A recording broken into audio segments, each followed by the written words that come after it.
Frères et sœurs, fils et filles de Dieu, ma famille bien-aimée en Christ.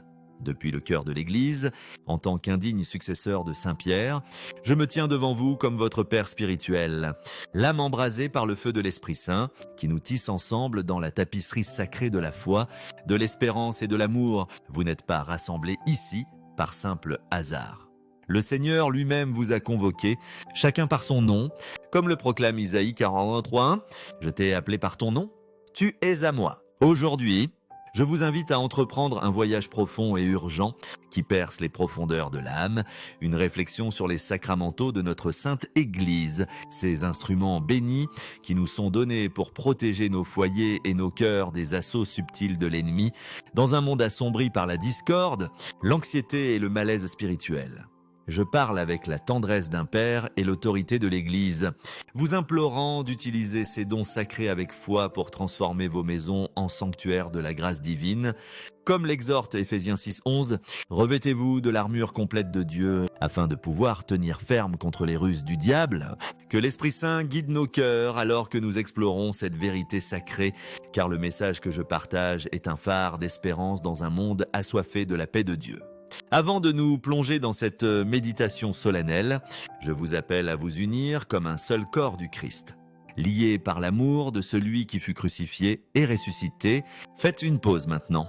Mes bien-aimés, et partagez dans les commentaires votre nom et le lieu d'où vous entendez ces paroles, votre village niché dans des vallées verdoyantes, votre ville palpitante de Vieux, votre coin de la vaste création de Dieu. Accompagnez cela d'un engagement sincère. Seigneur, je veux protéger mon foyer, comme l'assure le psaume 91:11. Il ordonnera à ses anges de te garder dans toutes tes voies.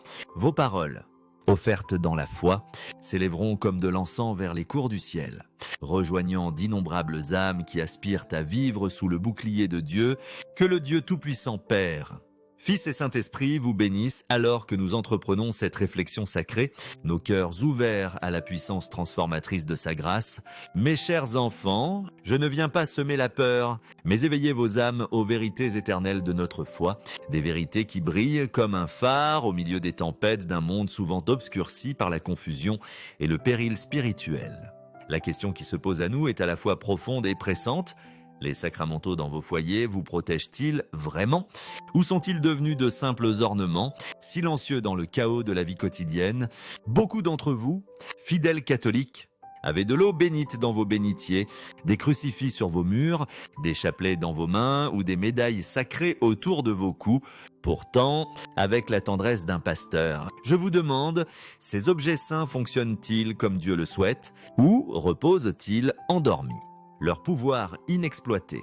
Ce n'est pas une question futile, car nous vivons à une époque où l'ennemi rôde, comme l'avertit 1 Pierre 5:8, comme un lion rugissant, cherchant qui dévorer. Ses assauts sont subtils, tissant des fils de discorde dans les familles, semant des graines d'anxiété qui étouffent la paix et projetant une lourdeur qui ternit la lumière de l'espérance.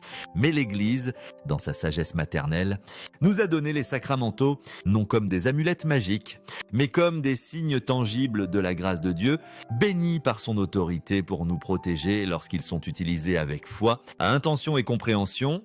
Pour ancrer nos cœurs dans cette réflexion, explorons ces dons sacrés, car leur vérité exige notre attention et notre action les plus totales, aussi qui... Pour fonder notre voyage, permettez-moi de partager une histoire qui s'est gravée dans mon âme, un témoignage du pouvoir des sacramentaux et du danger de les négliger.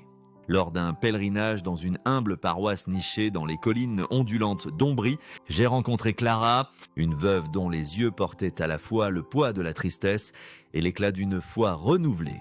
La maison de Clara était autrefois un lieu de joie, rempli des rires de ses enfants et de la chaleur des repas partagés. Mais après la mort soudaine de son mari, une ombre s'abattit sur son foyer, des disputes éclataient entre ses enfants. Une inquiétude persistante s'installait dans leur chambre et Clara elle-même ressentait une sécheresse spirituelle qu'aucune prière ne semblait apaiser. Dans son désespoir, elle se tourna vers son curé qui lui demanda doucement si son foyer était béni par des sacramentaux. À sa surprise, elle réalisa que ses bénitiers étaient secs. Son crucifix pendait comme simple décoration et son chapelet gisait oublié dans un tiroir. Guidée par la sagesse de l'Église, Clara fit bénir à nouveau ses sacramentaux, les plaça avec intention et commença un rituel quotidien de prière et de bénédiction. Peu à peu, la paix revint. Comme une marée douce baignant un rivage troublé, ses enfants se réconcilièrent. Leur maison devint un sanctuaire et le cœur de Clara trouva du réconfort dans l'Eucharistie. Son histoire, comme une chandelle vacillante dans une église obscure, nous rappelle que les sacramentaux, lorsqu'ils sont utilisés avec foi, peuvent transformer même le foyer le plus tourmenté, comme le déclare le psaume 29:11. Le Seigneur donne la force à son peuple. Le Seigneur bénit son peuple avec la paix. Avec le parcours de Clara comme guide, tournons-nous vers la première vérité sur les sacramentaux. Car leur but sacré nous appelle à une foi plus profonde. La première vérité qui se dresse devant nous est que les sacramentaux sont des dons sacrés institués par l'Église pour nous attirer dans l'étreinte de la grâce de Dieu. Contrairement aux sacrements, établis par le Christ lui-même pour sanctifier nos âmes, comme l'affirme Jean 3,5. Nul ne peut entrer dans le royaume de Dieu s'il ne naît d'eau et d'esprit. Les sacramentaux sont les outils de l'Église pour la protection et la croissance spirituelle. Ce ne sont pas des talismans de superstition, mais des vases de puissance divine, bénis par l'autorité de l'Église. Comme nous le rappelle Hébreux 13:7, souvenez-vous de vos chefs qui vous ont annoncé la parole de Dieu, ces objets saints, l'eau bénite. Les crucifix, les chapelets, les médailles sont imprégnés d'une puissance spirituelle par la bénédiction de l'Église, servant de signes tangibles de la présence de Dieu dans nos vies, comme chante le psaume 16:11. Tu me fais connaître le sentier de la vie devant ta face. Plénitude de joie pour libérer leur pouvoir. 3 éléments sont essentiels. Ils doivent être bénis par un prêtre. Pourtant, l'autorité sacrée de l'Église, ils doivent être utilisés avec une foi authentique, non comme des habitudes superstitieuses, et ils doivent être intégrés dans une vie de prière et de sacrement, comme le déclare Jacques 2,17. La foi, si elle n'a pas d'œuvre, est morte en elle-même. Imaginez un soldat revêtant son armure, pièce par pièce, comme l'exhorte Éphésiens 6,13. C'est pourquoi prenez toutes les armes de Dieu afin de pouvoir résister dans le mauvais jour. De même, nous devons manier nos sacramentaux, chacun avec un but unique, créant un bouclier entrelacé de protection divine autour de nos foyers et de nos familles. Visualisez une maison humble, peut-être dans une ville animée ou un village paisible, où une famille se réunit sous le regard d'un crucifix, un bénitier près de la porte, un chapelet sur la table, et une médaille sacrée gardant le seuil. Ce n'est pas une simple décoration, c'est une forteresse spirituelle, comme l'affirme le psaume 127. Si le Seigneur ne bâtit la maison, en vain travaillent ceux qui la construisent. Pourtant, je vous demande, mes bien-aimés, avez-vous armé cette forteresse avec la foi, ou ces objets restent-ils inertes ? Leur pouvoir inexploité. La force des sacramentaux ne réside pas dans leur présence, mais dans leur usage, activé par votre foi et votre intention. Considérez les premiers chrétiens qui, au milieu des persécutions, utilisaient des objets bénis-croix, huile, reliques pour fortifier leur foi, comme le relate Actes 19:12. Dieu faisait des miracles extraordinaires par les mains de Paul, au point que l'on appliquait sur les malades des mouchoirs ou des linges qui avaient touché son corps, et les maladies les quittaient. Leur exemple, comme une flamme dans l'obscurité, montre que les sacramentaux, enracinés dans l'autorité de l'Église, sont des canaux de la grâce de Dieu, capables de dissiper le mal et de favoriser la sainteté.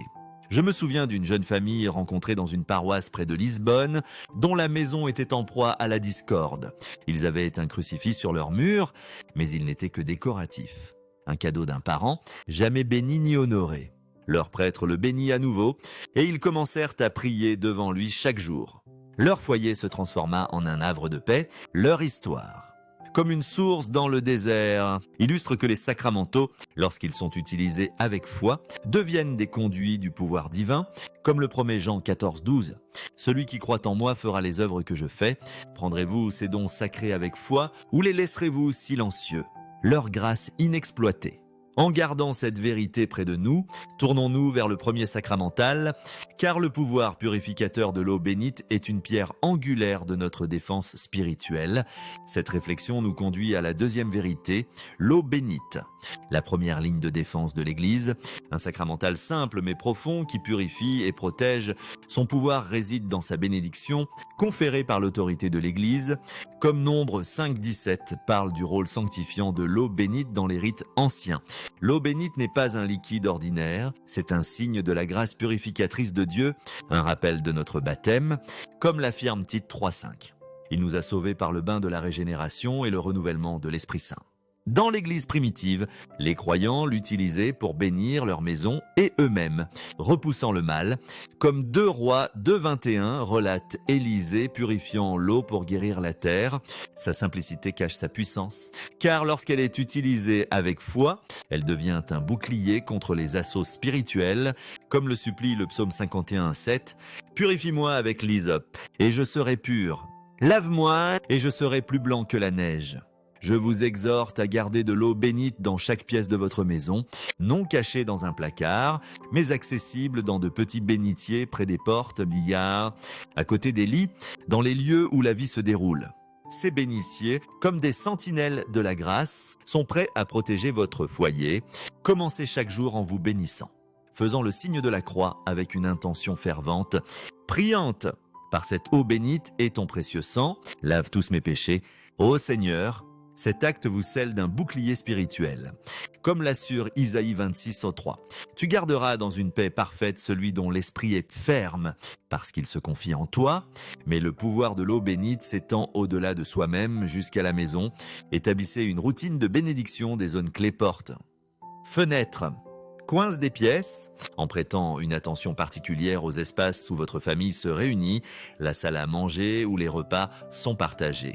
Le salon où les histoires y sont racontées, les chambres où les rêves et les peurs prennent racine, aspergez l'eau bénite avec foi, faisant le signe de la croix, et priez, Seigneur, sanctifie cette maison, qu'elle soit ta demeure, en cas de perturbation spirituelle, lorsqu'une lourdeur inexplicable s'installe, lorsque les tensions éclatent ou lorsque la paix semble lointaine, utilisez l'eau bénite immédiatement, confiance en son pouvoir de restaurer l'harmonie, comme le promet Jean 14,27. Je vous donne ma paix, que votre cœur ne se trouble point. Combinez-la avec la prière. Peut-être, par cette eau bénite et ton précieux sang, éloigne tout mal. Ô Seigneur, cette union du sacramental et de la prière crée une forteresse de grâce, comme le déclare le psaume 34,7. L'ange du Seigneur campe autour de ceux qui le craignent, et il les délivre. Je me souviens d'une mère nommée Sophie, rencontrée dans une paroisse à Naples, dont la maison était en proie à la discorde entre ses enfants. Elle plaça des bénitiers près de chaque porte, bénit son foyer quotidiennement et pria avec foi. Peu à peu, la paix revint, sa famille se réconcilia, leurs voix se mêlant dans le Salve Regina lors de la prière du soir. L'histoire de Sophie, comme un phare dans la nuit, montre que l'eau bénite, utilisée avec foi, peut transformer même le foyer le plus tourmenté, comme le déclare le psaume 29,11. Le Seigneur donne la force à son peuple, le Seigneur bénit son peuple avec la paix, mais le pouvoir de l'eau bénite ne se limite pas aux routines quotidiennes, en temps de crise maladie, peur ou oppression spirituelle. Son utilisation devient un acte puissant de foi, aspergez-la généreusement, prions avec ferveur, peut-être la prière à Saint Michel, invoquant la protection de l'archange. Comme le relate Apocalypse 12:7, son combat contre le dragon. J'ai rencontré un jeune homme dans une paroisse à Séville, tourmenté par des cauchemars qui le laissaient sans sommeil. Son prêtre bénit sa maison avec de l'eau bénite, plaça des bénitiers près de son lit et de sa porte, et lui enseigna à prier avec foi. Ses peurs s'estompèrent, son foyer devint un sanctuaire. Comme le promet le psaume 4,8, en paix, je me couche et je m'endors. Car toi seul, Seigneur, me fais reposer en sécurité. L'eau bénite, lorsqu'elle est utilisée avec intention, est un fleuve de grâce, purifiant et protégeant, comme le proclame Ézéchiel 36:25. Je répandrai sur vous une eau pure, et vous serez purifiés. Ferez-vous de l'eau bénite une pierre angulaire de la défense de votre foyer, ou laisserez-vous ces bénitiers secs, leur pouvoir inexploité? En chérissant cette vérité, tournons-nous vers un autre sacramental, car le crucifix se dresse comme un signe radieux de la victoire du Christ sur le mal. Cette réflexion nous conduit à la troisième vérité, le crucifix. le signe radieux de la victoire du Christ. Une arme qui fait trembler les démons. Comme l'affirme Colossiens 2,15, il a désarmé les dominations et les autorités, triomphant d'eux par la croix. Le crucifix n'est pas un simple art, c'est une icône sacrée du sacrifice du Christ, un rappel de Galates 2,20. J'ai été crucifié avec le Christ, et ce n'est plus moi qui vis, mais le Christ qui vit en moi. Dans l'Église primitive, les chrétiens vénéraient la croix, se signant de sa forme, comme l'écrit Tertullien. À chaque pas, nous marquons nos fronts du signe de la croix. Sa présence dans nos foyers est une déclaration de foi, un bouclier contre le mal, comme l'assure 1 Jean 5,4. La victoire qui triomphe du monde, c'est notre foi. Je vous appelle à placer un crucifix béni dans chaque pièce de votre maison, non comme décoration, mais comme un témoignage visible du triomphe du Christ. Positionnez-le là où votre famille peut le voir, dans les chambres où les rêves sont tissés, dans les espaces de vie où la vie se déroule, dans les salles à manger où le pain est rompu. Un crucifix béni, consacré par un prêtre, porte l'autorité de l'Église, comme l'exhorte Hébreux 13,17. Ayez confiance en vos chefs et soumettez-vous à leur autorité. Ne le laissez pas devenir un ornement silencieux. Commencez et terminez chaque jour en faisant le signe de la croix devant lui. Priante, par ta croix et ta résurrection. Protège ce foyer. Ô Seigneur, cet acte ancre votre journée dans la victoire du Christ. Comme le déclare Romains 8,37, dans tout cela, nous sommes plus que vainqueurs par celui qui nous a aimés. En temps d'épreuve, lorsque la peur étreint votre cœur, lorsque la discorde menace votre famille ou lorsque la lourdeur spirituelle descend, rassemblez-vous devant le crucifix. Offrant des prières, peut-être le chapelet de la divine miséricorde, comme le proclame 1 Corinthiens 1,18, le message de la croix est la puissance de Dieu pour nous qui sommes sauvés, touchez et embrassez le crucifix, proclamant le triomphe du Christ, et laissez sa présence fortifier vos âmes. Lorsque vous bénissez votre maison avec de l'eau bénite, arrêtez-vous devant chaque crucifix. Priante, par ta croix, protège-nous de tout mal. Cette pratique tisse le pouvoir de multiples sacramentaux, créant une tapisserie de protection, comme le relate Philippiens 2,8, l'obéissance du Christ jusqu'à la mort sur la croix. Le crucifix nous appelle également à vivre comme témoins du sacrifice du Christ. Dans un monde qui se moque souvent de la croix, comme le note 1 Corinthiens 1,23. Nous prêchons un Christ crucifié, scandale pour certains, que votre crucifix soit une proclamation audacieuse de la foi, affichez-le bien en vue. Peut-être au-dessus de votre porte, comme Exode 12:7 rappelle le sang de la Pâque protégeant les maisons d'Israël. Enseignez à vos enfants sa signification. Partageant des histoires de martyrs comme Saint Maximilien Kolbe, qui mourut pour un autre à Auschwitz. Sa croix, symbole d'amour, comme le déclare Jean 15:13. Il n'y a pas de plus grand amour que de donner sa vie pour ses amis.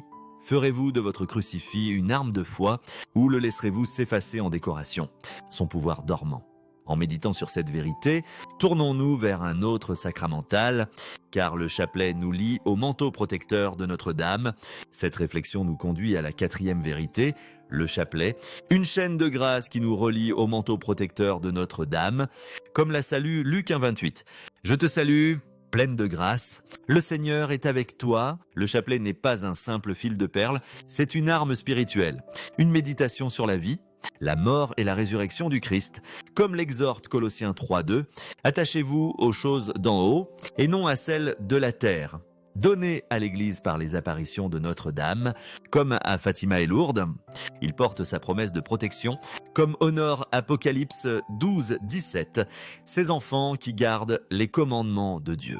En temps d'épreuve, le chapelet a fortifié les fidèles, comme le relate Actes 1,14, les apôtres priant avec Marie, attendant l'Esprit Saint.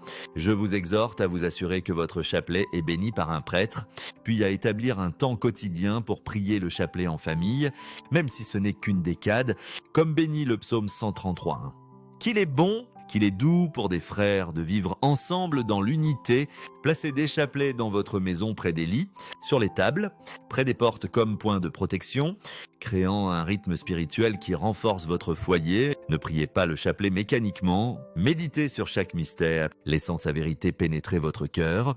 Pour les mystères joyeux, réfléchissez au fiat de Marie, comme le rapporte Luc 1,38. Je suis la servante du Seigneur. Pour les douloureux, contemplez la passion du Christ. comme le prophétise Isaïe 53,5. Par ses blessures, nous sommes guéris pour les glorieux. Réjouissez-vous de la résurrection. Comme le proclame 1 Corinthiens 15,20, le Christ était vraiment ressuscité des morts. En cas de perturbation spirituelle, lorsque la peur s'insinue, lorsque les tensions montent ou lorsque la paix semble lointaine, tenez votre chapelet et priez avec intensité. Même un seul je vous salue Marie, confiant en Jacques 5,16. La prière d'un juste a une grande efficacité. Combinez-le avec d'autres sacramentaux. Parcourez votre maison, aspergeant d'eau bénite, vous arrêtant devant chaque crucifix, pliant le chapelet, créant un triple bouclier de protection.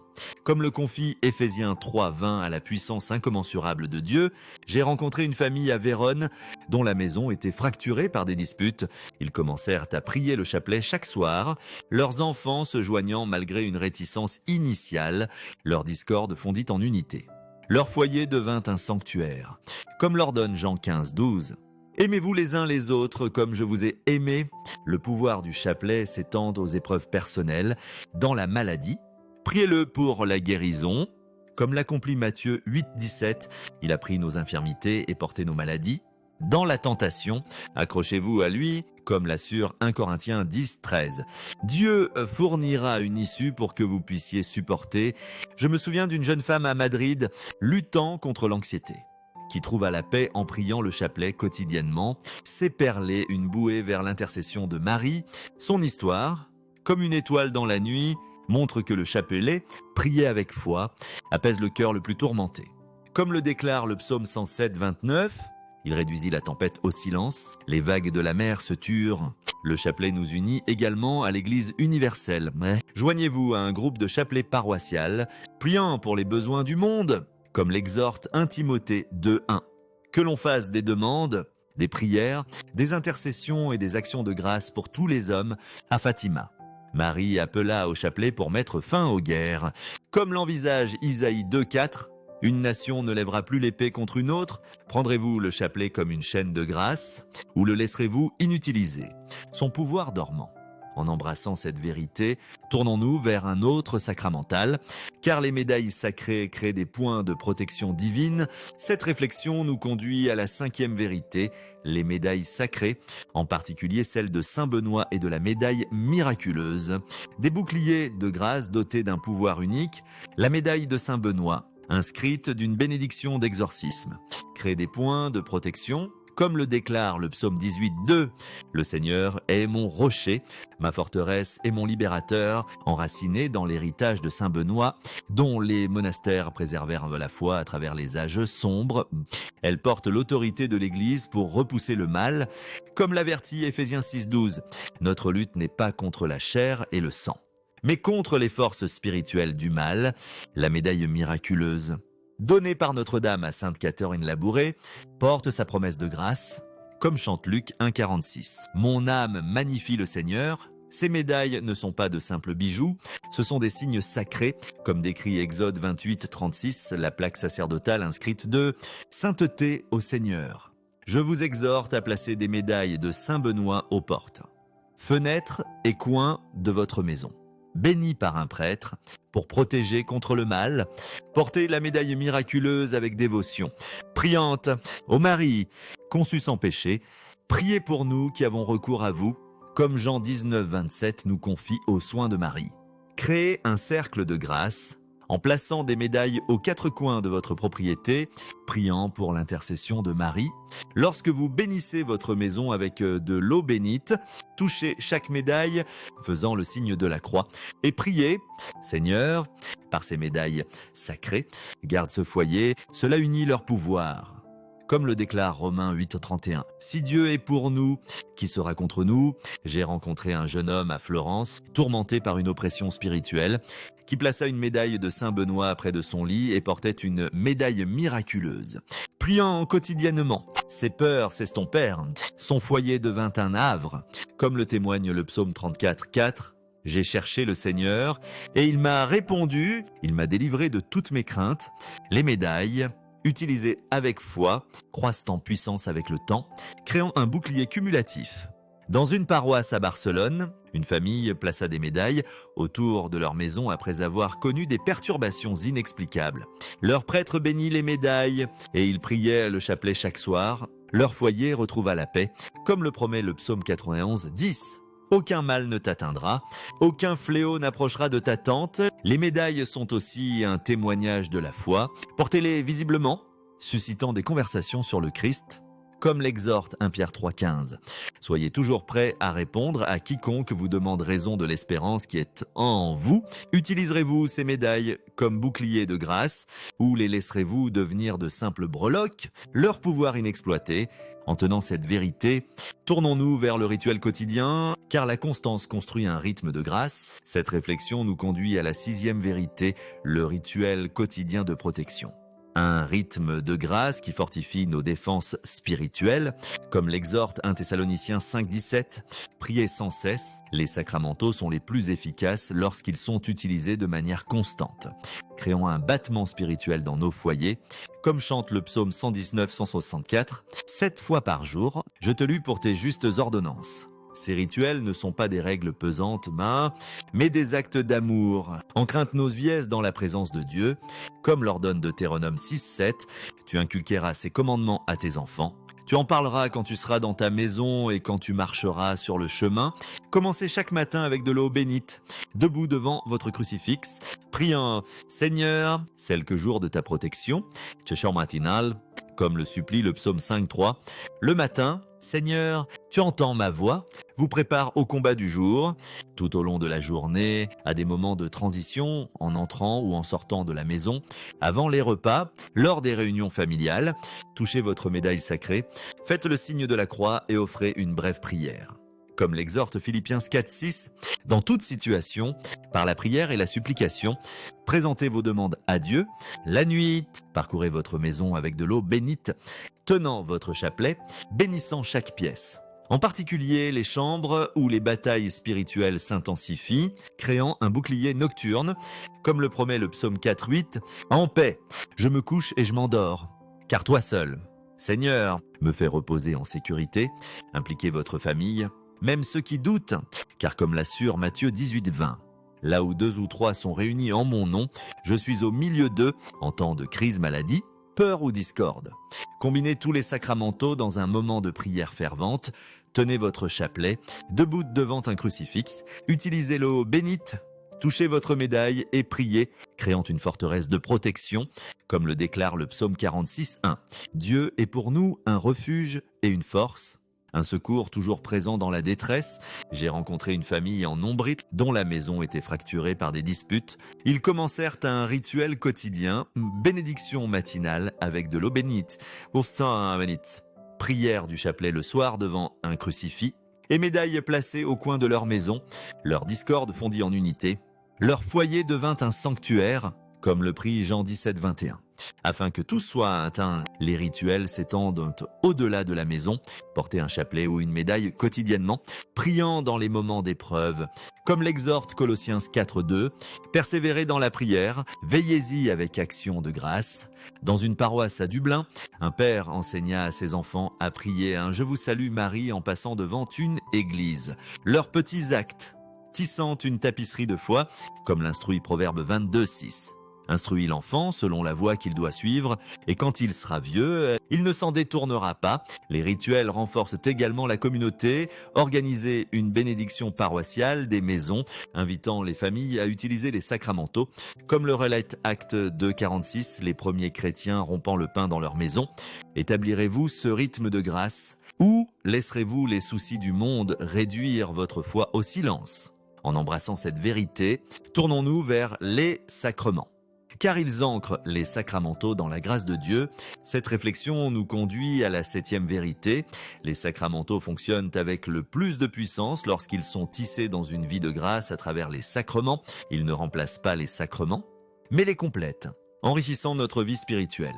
Comme l'exhorte Hébreux 10,25. N'abandonnons pas nos assemblées, comme certains en ont l'habitude. Les sacrements, institués par le Christ, sont les sources de la grâce, comme le promet Jean 6,54. Celui qui mange ma chair et boit mon sang a la vie éternelle, et je le ressusciterai au dernier jour. Les sacramentaux nous préparent à recevoir ces grâces, créant un environnement où la présence de Dieu s'épanouit, comme chante le psaume 16, 11. Tu me fais connaître le sentier de la vie devant ta face. Plénitude de joie, l'Eucharistie est la source et le sommet de notre foi. Comme le relate 1 Corinthiens 11, 24, le commandement du Christ. Faites ceci en mémoire de moi. Recevez-la régulièrement, laissant le corps et le sang du Christ vous fortifier. Comme le déclare Jean 15, 5. Je suis la vigne, vous êtes les sarments. Si vous demeurez en moi et moi en vous, vous porterez beaucoup de fruits. La confession restaure la grâce. Comme l'assure 1 Jean 1,9, si nous confessons nos péchés, il est fidèle et juste pour nous les pardonner. Les sacramentaux, comme l'eau bénite, nous préparent à ces sacrements, purifiant nos cœurs. Comme le cherche le psaume 24, 4, celui qui a les mains innocentes et le cœur pur. Imaginez votre maison comme un jardin, les sacrements sont les racines. Puisant la vie du Christ, les sacramentaux sont les clôtures, protégeant contre les mauvaises herbes du mal. Sans les sacramentaux perdent leur vitalité, comme l'avertit Jean 15, 5. Sans moi, vous ne pouvez rien faire. J'ai rencontré un couple à Rome, luttant contre une sécheresse spirituelle, qui commença à assister à la messe hebdomadairement, se confessant régulièrement et utilisant les sacramentaux avec une foi renouvelée. Leur maison, autrefois lourde, devint un havre. Leur amour s'approfondit, comme l'exhorte Éphésiens 5, 25.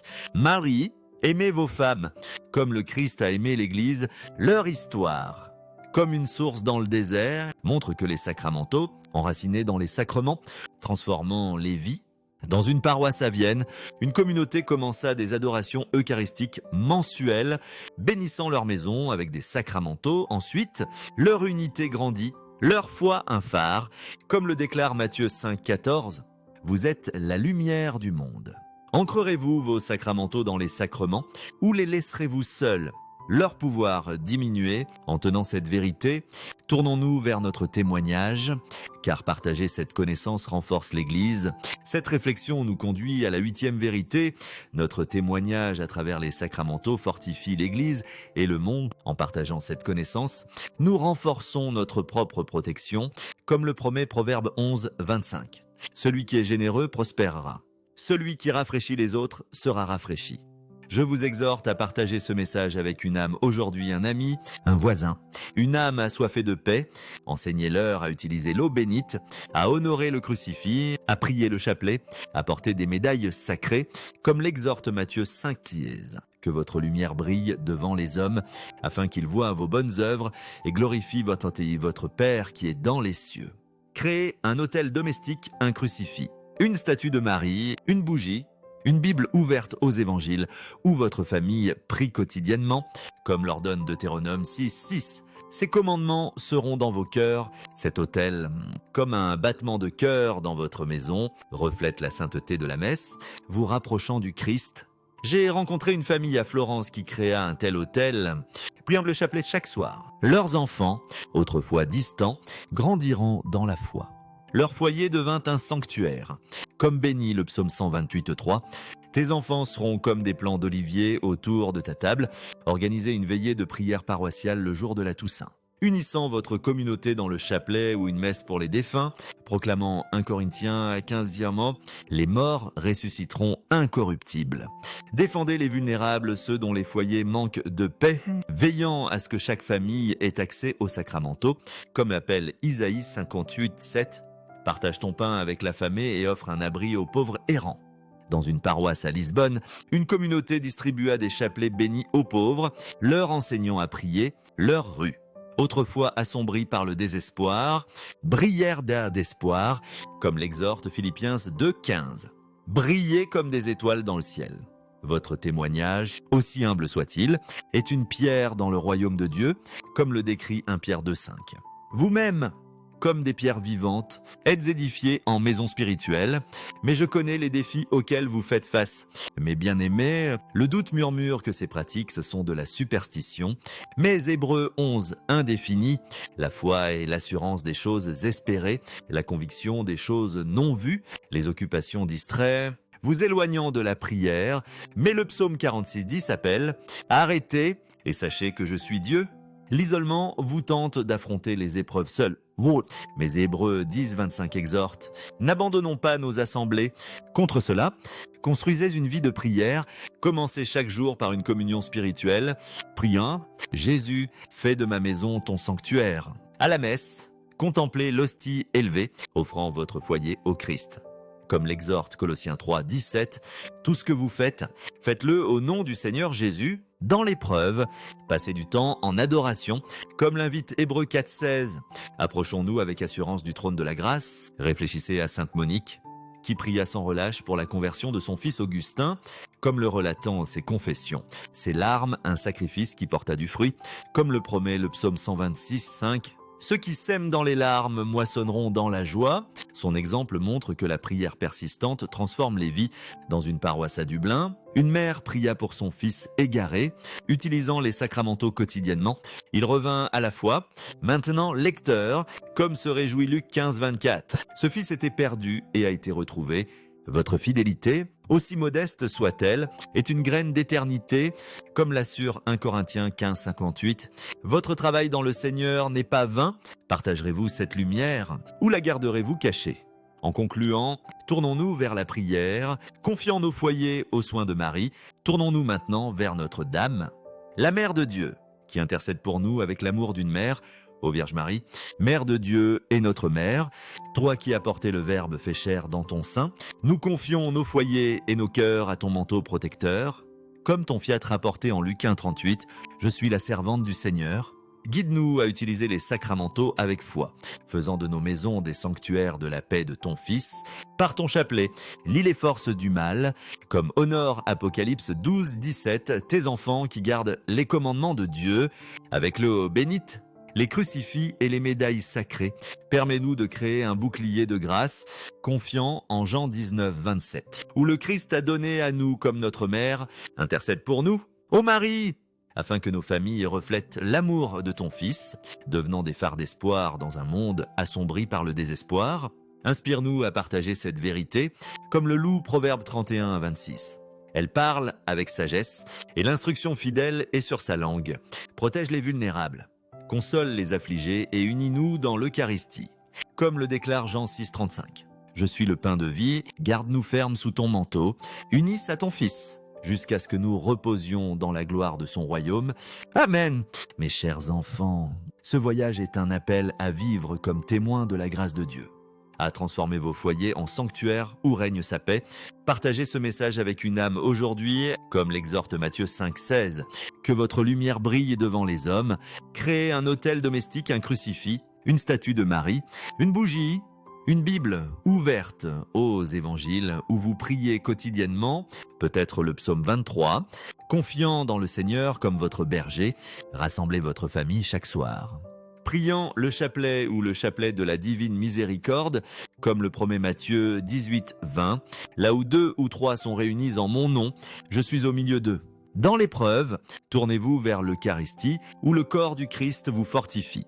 Comme l'assure Jean 6, 54, celui qui mange ma chair a la vie éternelle. Défendez les vulnérables, veillant à ce que chaque foyer soit un sanctuaire. Comme l'exalte Jacques 2, 15. Dieu n'a-t-il pas choisi les pauvres aux yeux du monde pour être riches en foi? Votre vie, offerte à Dieu, est une procession eucharistique, portant la lumière du Christ dans un monde de ténèbres, comme l'exhorte Philippiens 2,15, brillez comme des étoiles dans le ciel. Enseignez à vos enfants la puissance des sacramentaux, partageant des histoires de saints comme sainte Thérèse de Lisieux, dont la petite voix gagna l'éternité, comme le rappelle Jean 15, 5. Si vous demeurez en moi, vous porterez beaucoup de fruits. Votre témoignage, aussi humble soit-il, construit le royaume de Dieu, comme le décrit 1 Pierre 2, 5. Vous-même, comme des pierres vivantes, êtes édifiés en maison spirituelle. Que ce sermon soit une graine dans vos cœurs, croissant en une vie qui glorifie Dieu dans chaque souffle. Chaque prière, chaque acte d'amour, que la paix du Christ, qui a triomphé du mal, l'intercession de Marie, qui nous garde comme ses enfants, et la bénédiction de Dieu Tout-Puissant Père, Fils et Saint-Esprit vous remplissent et demeurent avec vous toujours. Amen.